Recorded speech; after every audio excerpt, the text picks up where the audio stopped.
À la sortie du discours d'Emmanuel Macron, les conseillers territoriaux de la droite à la collectivité unique semblent plutôt séduits. C'est un décideur. Il a le mérite de fermer des portes de façon, sinon définitive et radicale, en tout cas de façon claire. Et en même temps, il ouvre d'une certaine façon ce qui considère être les portes qui touchent au concours de l'État.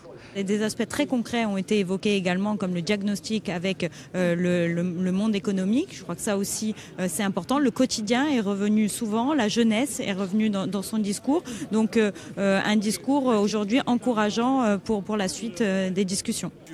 Jean-Charles Orsucci, boudé par le président lors de sa visite, alors qu'il avait porté ses couleurs, ne semble pas lui en tenir trop rigueur. Moi j'ai cru entendre qu'il donnerait tous les moyens à la collectivité unique de réussir et c'est pour ça qu'on s'était battu nous au mois de décembre pour réussir dans les différents domaines. Nous avons entendu un chef de l'État qui après 50 ans ose inscrire la Corse dans la Constitution et évoque même la possibilité de dépasser le 72. Donc je vais retenir les côtés positifs. Après, pas de grande surprise. La socialiste Emmanuelle De Gentili estime pour sa part que la discussion d'hier soir à Ajaccio a peut-être fait bouger les lignes. Apparemment, l'entrevue du président avec les présidents de l'exécutif et de l'Assemblée de Corse ont quand même porté leurs fruits, puisqu'il y a quand même eu une évolution sur une ouverture potentielle par rapport à l'inscription de la Corse dans la Constitution. Alors c'est très technique, mais je crois que c'est quand même une avancée, il faut le noter.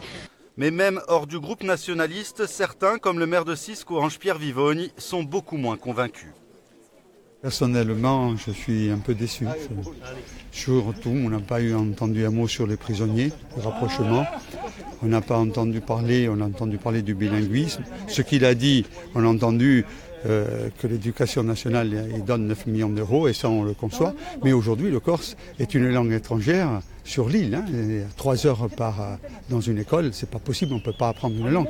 Des réactions qui se multiplient ce soir pour un discours dont on savait qu'il satisferait certains, beaucoup moins que d'autres.